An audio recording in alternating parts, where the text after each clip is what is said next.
मानता हूँ कि वोटर का कम निकलना कहीं भी कारण नहीं है इस चीज़ का कि उससे हम ये अंदाज़ा लगाएं कि बीजेपी को कोई फ़र्क पड़ेगा। कांग्रेस को ये समय पे ही पता लगेगा।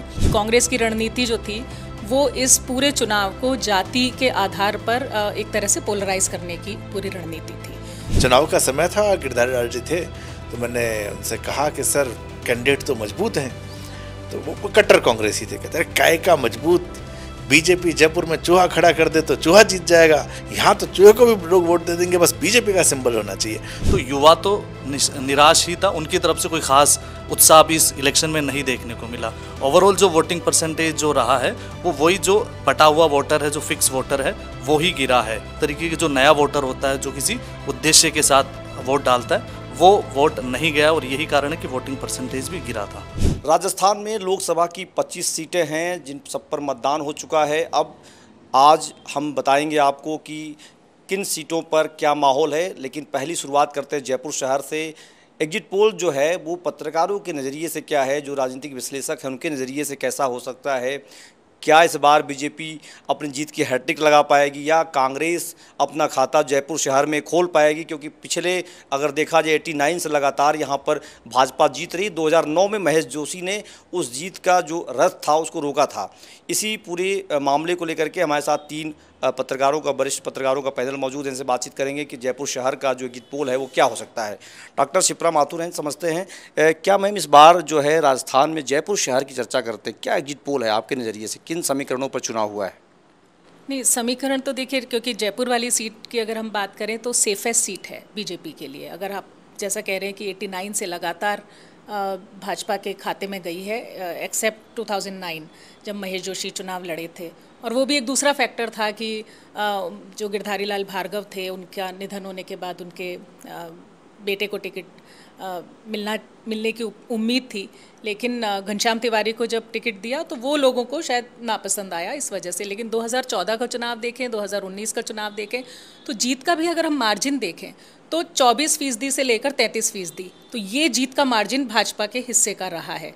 बहुत अच्छी जीत हासिल होती रही है इस सीट पर और मुझे लगता है कि भाजपा के खाते की सीट है, ये सेफेस्ट सीट है, क्योंकि बाकी के जो कॉन्स्टिट्यूएंसीज़ हैं वहाँ पर थोड़ा कहीं त्रिकोणीय मुकाबला है, कहीं थोड़ा सा घमासान है, कहीं जातिगत समीकरण भी हैं।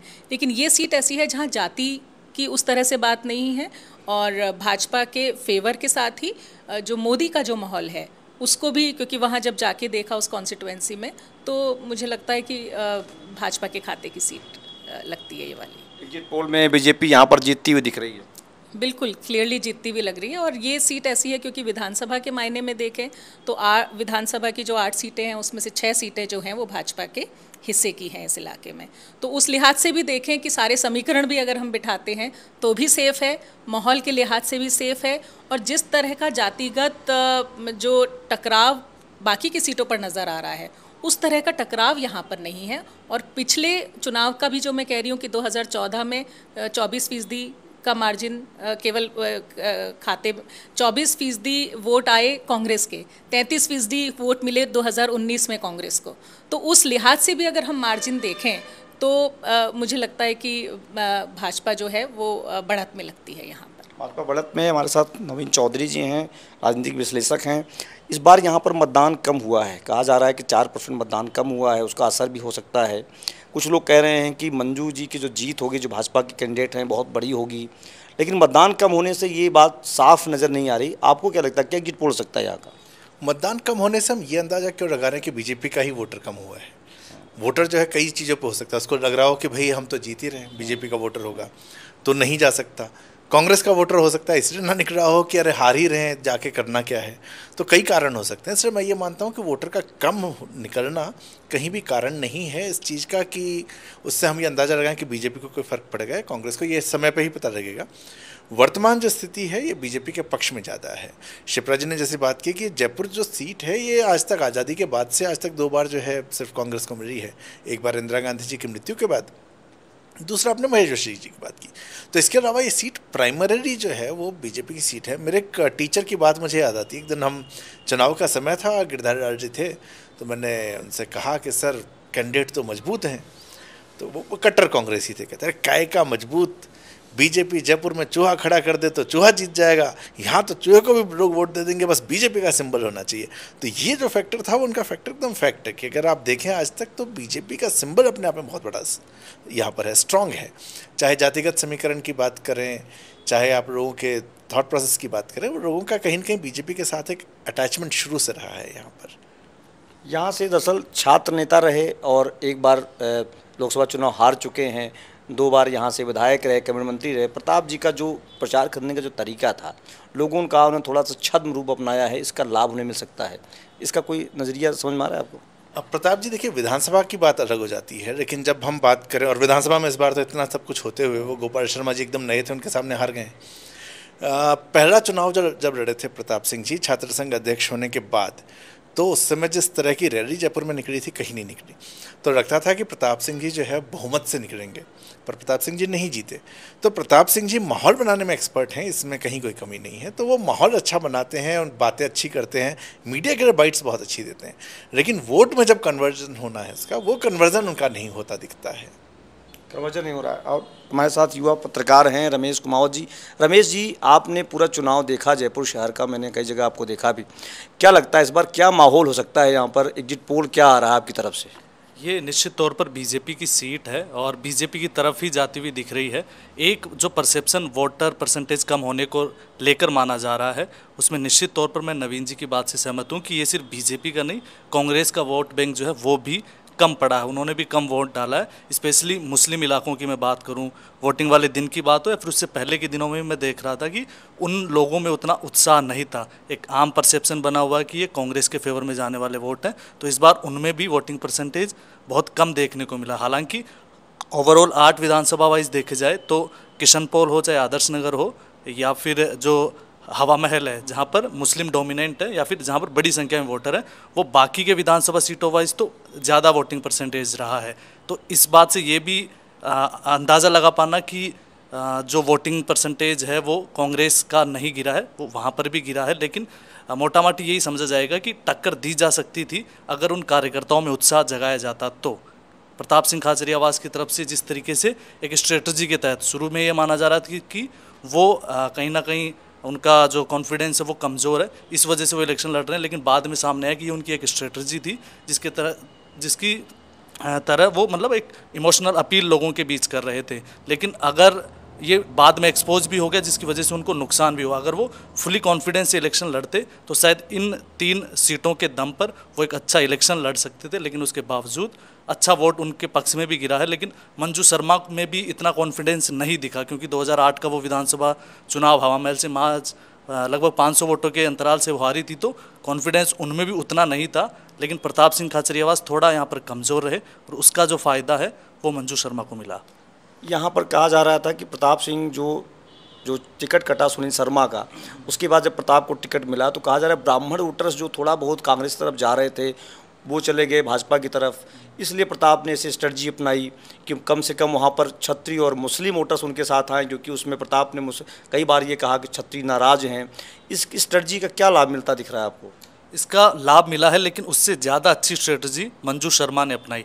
एक तो उनको सामाजिक संगठनों का बहुत अच्छा सहयोग मिला, चाहे वो ब्राह्मण संगठन हो चाहे राजपूत संगठनों का भी बहुत अच्छा सहयोग उन्हें मिला। इसके अलावा जो महिला, उन्होंने शुरू से ही और इलेक्शन लड़ने से पहले से ही उनकी एक प्लानिंग का ये हिस्सा रही हैं कि वो काफ़ी सारे एनजीओज रन करती हैं, कई स्वयं सहायता समूह जो हैं वो उनके द्वारा चलाए जाते हैं। तो महिलाओं के अंदर एक अच्छी उनकी पकड़ है, चाहे वो मुस्लिम महिलाओं की भी आप बात कर लें और जयपुर से जो लगती हुई जो ग्रामीण इलाके की जो महिलाएँ हैं, जो मतलब ग्रामीण सीटों के अंदर आने वाली जो महिलाएं, उनमें बहुत अच्छा उन्होंने काम किया। तो ये 2 स्ट्रेटजी उनकी सबसे कारगर रहने वाली है। और प्रताप सिंह खाचरियावास की बात करें तो उन्होंने क्षत्रियों का मुद्दा उठाने की कोशिश की, लेकिन वो उस फ्रंट फुट पर आकर नहीं खेले। वो हमेशा अपने आप को ही एक कमज़ोर साबित या फिर कमज़ोर दिखाने की कोशिश करते रहे, लेकिन क्षत्रियों का जिस तरीके का एक ऑरा होता है, एक जो रूप होता है, वो दिखाने में नाकामयाब रहे। और मुस्लिमों के बीच में भी उन्होंने इतना अच्छे तरीके से परफॉर्म नहीं किया या फिर उतना अच्छे तरीके से लोगों के बीच उनको कनेक्ट नहीं हो पाए, उनके मुद्दों से वो जुड़ नहीं पाए। प्रॉपर रफ़ीक खान हो या फिर किशन पॉल वाले जो अमीन खान है, उनका भी उतना अच्छा सपोर्ट उनको एक जो होता है लोगों से बीच जुड़ते हुए, वो दिखाई नहीं दिया। उनका अच्छा वोट वो बटोर सकते थे, राजपूतों का अच्छा सपोर्ट मिल सकता था, एससी का वोट अच्छा मिल सकता था, मुस्लिमों का मिल सकता था, लेकिन उतनी बड़ी संख्या में वो लोगों से कनेक्ट नहीं हुए, जिसका नुकसान ये कि उनके वोट कम पड़े हैं। वोट कम पड़े हैं। मैम, आप बता रही थी कि किस तरीके से मतदान यहाँ पर कम हुआ, लेकिन जब ये चीज़ क्लियर है कि यहाँ पर बीजेपी का गढ़ है, ये महेश जोशी चुनाव जीते थे, बहुत 10-15 हज़ार वोटों जीत पाए। चूँकि लोग कहते हैं जयपुर के लोग बाहर के नेताओं को पसंद नहीं करते, घनश्याम तिवारी चूँकि सीकर से आते थे इसलिए उनको हराया गया। लेकिन जब ये बात क्लियर है तो फिर भी इसमें बीजेपी का जो रणनीति है वो बहुत इस बार थोड़ी कमज़ोर दिखी। जैसा रमेश जी बता रहे थे, बहुत अच्छा उत्साह नहीं दिखा। कांग्रेस क्या रणनीति कर सकती है चुनाव जीतने के लिए? कुछ उसके पास कोई तरीका है यहाँ के जयपुर के लिए? नहीं, अब क्योंकि चुनाव तो हो चुके हैं तो रणनीति तो मुझे लगता है कि कांग्रेस की रणनीति जो थी वो इस पूरे चुनाव को जाति के आधार पर एक तरह से पोलराइज करने की पूरी रणनीति थी। और जैसा मैंने कहा कि जयपुर शहर की जो सीट है ख़ास तौर से, और जाकर आपने भी देखा, हम भी जहाँ जहाँ गए, वो बात सही है कि महिलाओं का उत्साह जो है, क्योंकि वो उस तरह से पोलराइज तो हुआ है कि जो हिंदुत्व वाली जो राजनीति की बात करते हैं हम, उस तरह से पोलराइज तो है वोट, लेकिन जो टकराव बाकी की सीटों पर नज़र आ रहा है उस तरह का माहौल यहाँ पर नहीं था। और जहाँ तक वोट प्रतिशत गिरने की बात है, 5% वोट जो है पूरा पिछले मुकाबले से यहाँ पर गिरा है। तो वो एक फिनोमिना है जो कि सारी सीटों पर है, केवल 2 सीट को छोड़कर, बाड़मेर की सीट है और कोटा की सीट है, जहाँ पर हल्का सा मतदान जो है वो बेहतर हुआ है पिछले मुकाबले। बाकी जितनी भी सीटें हैं, 25 सीटों में से 23 सीटें जो हैं वहाँ पर मतदान गिरा ही है। तो ये एक स्टेट का फिनोमिना है जहाँ की 4 से 5% मतदान गिरा है। तो वो फिनोमिना आपको यहाँ पर भी नज़र आता है। और जो बात आप कह रहे हैं कि वो जो उत्साह नहीं था, तो उत्साह नहीं होने का हम भले ही इस बात को कहें, लेकिन उत्साह इस बात को केवल था कि सिंबल को वोट करना है या एक व्यक्ति के नाम पर वोट करना है। तो वहाँ पर कैंडिडेट कोई भी हो, कैंडिडेट किसी को भी खड़ा किया जाता, लेकिन एक ऐसा कैंडिडेट है जो सॉफ्ट कैंडिडेट है, जो एग्रेशन उनमें है, प्रताप जी में वो एग्रेशन उनमें नहीं है। और ये चीज़ मुझे लगता है इनके फेवर में जाती है कि जहां आपको मालूम है कि ऐसा हमें प्रतिनिधित्व चाहिए। गिरधारी लाल भार्गव का आपने जिक्र किया कि वो इतना बार उन्होंने 5 बार प्रतिनिधित्व किया इस इलाके का, अब काम किया हो नहीं किया उस बात पर आकलन नहीं है, लेकिन आप वहाँ पर लोगों के साथ मेलजोल रखते हैं, मिलते जुलते हैं, उनके बीच में उठते बैठते हैं। ये यहाँ पर एक फैक्टर है जो बहुत काम करता है, ख़ासतौर से जयपुर शहर की सीट पर। तो वो फैक्टर भी उनके फेवर में जाता है, महिला होना भी उनके फेवर में जाता है। दूसरा है कि वो उस पृष्ठभूमि से आती हैं, पहले चुनाव लड़ चुकी हैं और उनके पिता का एक पूरा पॉलिटिकल करियर रहा है। तो वो हर तरह से देखें तो एक फेवरेबल माहौल उन्हीं के फेवर में है। और जैसा दूसरे पैनलिस्ट ने कहा कि प्रताप जी शुरू से ही एक उस मोड में आ गए कि भाई मैं तो नहीं चाहता था लड़ना, लेकिन मुझे दिया गया। तो वो एक डिफिटिस्ट जो एक अप्रोच होता है, वहाँ से जब आप चुनाव शुरू करते हैं तो पहला कदम ही जब आपका पीछे खिंच चुका है तो आगे बढ़ने का कोई मानस नहीं है। और जयपुर शहर की सीट की खूबसूरती ये भी है कि इस सीट से गायत्री देवी जैसे लोग भी चुनाव जीते हैं। स्वतंत्र पार्टी से जीती थी भले ही वो, लेकिन इस सीट का एक ऐतिहासिक महत्व भी है। तो उस मायने में एक अपनी एक आइडेंटिटी के रूप में लोग देते हैं कि हमारी एक आइडेंटिटी है, पहचान है। और इसीलिए मुझे लगता है कि जो ट्रेंड चला आ रहा है वो शायद बदलेगा नहीं, रहेगा। प्रताप जी यहाँ बेचारा वाला कार्ड खेल रहे थे, वो चल नहीं पाया, लेकिन अमित शाह को रोड शो करना पड़ा। लोग कह रहे थे कि अमित शाह रोड शो इसलिए कर रहे हैं क्योंकि जयपुर से मैसेज देना चाहते हैं पूरे राजस्थान में कि चुनाव बहुत टफ हो रहा है, बहुत उठा हुआ चुनाव है। कहते चुनाव ठंडा था, अमित शाह को रोड शो करना पड़ गया। क्या लगता है आपको कि जिस तरीके का माहौल है, एग्जिट पोल जो हमारा आज जारी होगा, उसमें क्या लगता है आपको, क्या इसमें क्या कारण है कि अमित शाह को रोड शो करना पड़ता है? प्रताप के लिए बड़े नेता भी नहीं आ पाए यहाँ पर, तो बेचारा वाला कार्ड चल पाएगा उनका? बेचारा कार्ड नहीं चलेगा। राजपूतों को तो हमने हमेशा स्ट्रांग देखा है ना, तो बेचारा कार्ड तो नहीं चलेगा, ये पहला फैक्टर है। दूसरा, अमित शाह के रोड शो को एक बार साइड करें, हम बात करें बीजेपी की स्ट्रेटेजी। आप 2019 के समय याद करें, 2019 के टाइम में भी यही बातें चल रही थी कि बीजेपी इतनी सीटें हार सकती है राजस्थान में इस बार, 25 हो गई हैं, वापस 25 नहीं आएगी। तो ये बात तब भी हुई, लेकिन बीजेपी तब भी इसी तरह की स्ट्रेटेजी भी थी। तो अमित शाह की स्ट्रेटेजी को अब आप उसके साथ जोड़िए कि आप कांग्रेस को कंफ्यूज करते हैं। आप लगातार इनकी स्ट्रेटेजी देखिए कि ये हमेशा पिछले 10 सालों के अंदर कांग्रेस को ये घुमा घुमा के स्ट्रेटेजिकली कंफ्यूज करते हैं। इनको लगता है कि बीजेपी की स्थिति गड़बड़ है, धर्म के मुद्दे पर जब बात शुरू हुई सेकंड फेज़ की वोटिंग के साथ, तो कांग्रेस को लगा अब ये हार रहे हैं, अब ये हार रहे हैं। ओवर कॉन्फिडेंस होना, डिसीजन में गलतियां होना, और ये कांग्रेस को हमने करते हुए देखा है। तो अमित शाह का यहाँ आना सिर्फ एक नहीं, दो तरह की मैसेजिंग है। वन, कि ठीक है चुनाव नीचे गिरा, उनका कार्यकर्ता जो है मोटिवेट हो जाए। एक शिकायत जरूर थी राजस्थान फर्स्ट फेज़ में कि कार्यकर्ता बीजेपी का मोटिवेटेड नहीं था, वो काम नहीं कर रहा था। उसको मोटिवेट करना अमित शाह के आने से होता है। जयपुर में जो सिर्फ एक क्षेत्र हवा महल का क्षेत्र है, जहां ये माना जा रहा था कि मुस्लिम वोटर जो है बहुत इकट्ठा होकर वोट डालने जाएगा, एक उसके लिए भी था कि पोलराइजेशन थोड़ा सा हो जाए। तो अमित शाह मेरे ख्याल से यहाँ पर जितना मैं समझ पा रहा हूँ कि वो अपने कैडर को स्ट्रॉन्ग करने के लिए आए थे, उनको मोबिलाइज करने के लिए आए थे। साथ ही साथ ये मैसेजिंग देना कि हाँ हम कमज़ोर हैं, वो कांग्रेस की स्ट्रेटजी कन्फ्यूज़ करते हैं। आप ये देखें कि अमेठी करते हुए रायबरेली की बात हो गई, राहुल गांधी की। रायबरेली के अंदर जो है उन्होंने किस तरह से पिछले 5 साल के अंदर में स्ट्रेटेजिकली चीज़ों को सेट किया है। स्मृति ईरानी को इसी तरीके से अमेठी में तैयार किया था उन्होंने राहुल गांधी के खिलाफ, वैसे ही जो है दिनेश प्रताप सिंह रायबरेली में खड़े किए जा रहे हैं, और यही दिखाया जा रहा है कि नहीं ये सीट हार सकते हैं। तो वो कन्फ्यूज़न क्रिएट करना बीजेपी की स्ट्रेटेजी का एक बड़ा हिस्सा रहा हुआ है। युवा, चूँकि आप युवा पत्रकार हैं और फील्ड में काम कर रहे थे लगातार, युवा यहाँ पर कंफ्यूज हुआ है। रोज़गार, बेरोज़गारी, तमाम बातें हो रही थी, पेपर लीक का मुद्दा था, वो इस चुनाव में भी दिखा है। आपको लगता है युवा कंफ्यूज हुआ या कहीं एक जगह वोट दे के आया पूरी तरह से? नहीं, युवा निश्चित तौर पे कंफ्यूज हुआ है। बड़ी संख्या में फर्स्ट टाइम जो वोटर हैं वो यहाँ पर पढ़ने थे, लगभग 2.25 लाख ऐसे वोटर थे जो न्यू वोटर थे, लेकिन वोटिंग परसेंटेज कम हुआ है। उसमें युवाओं का भी बड़ा योगदान है, क्योंकि ओवरऑल सरकार की तरफ से ये एक मैसेज उनको नहीं दिया गया कि भजनलाल सरकार हो चाहे केंद्र की सरकार हो, उन्होंने कोई बहुत अच्छा काम भजनलाल सरकार ने आने के बाद युवाओं के लिए नहीं किया है, ज़्यादातर नौकरियों को ख़त्म ही किया है, इस तरीके का परसेप्शन था।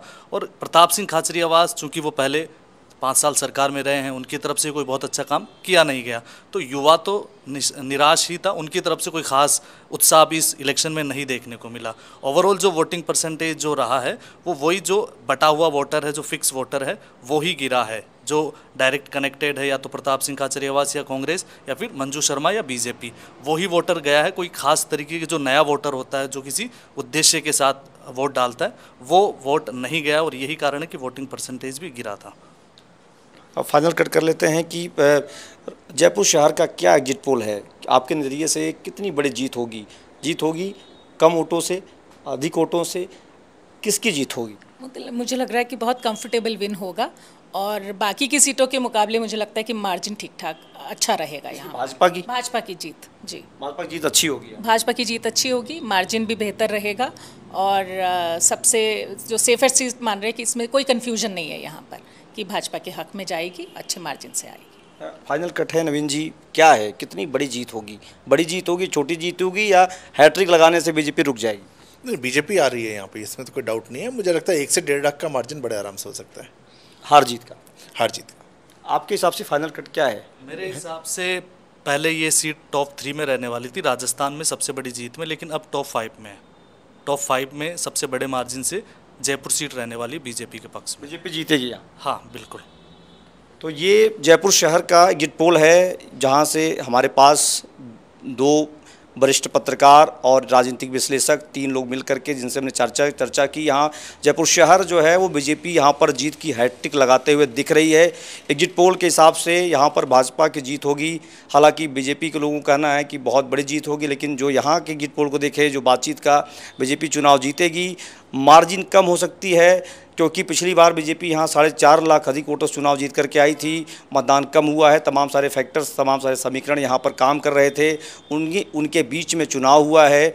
अब देखने वाली बात है कि रिजल्ट क्या होगा, लेकिन एग्जिट पोल में यहाँ से मंजू शर्मा चुनाव जीतती हुई दिखाई दे रही हैं। भाजपा को यहाँ पर हैट्रिक लग रही है जीत की, ये इस एग्जिट पोल में पूरी तरह से साफ हो गया है। एबीपी लाइव के लिए संतोष कुमार पांडे, जयपुर।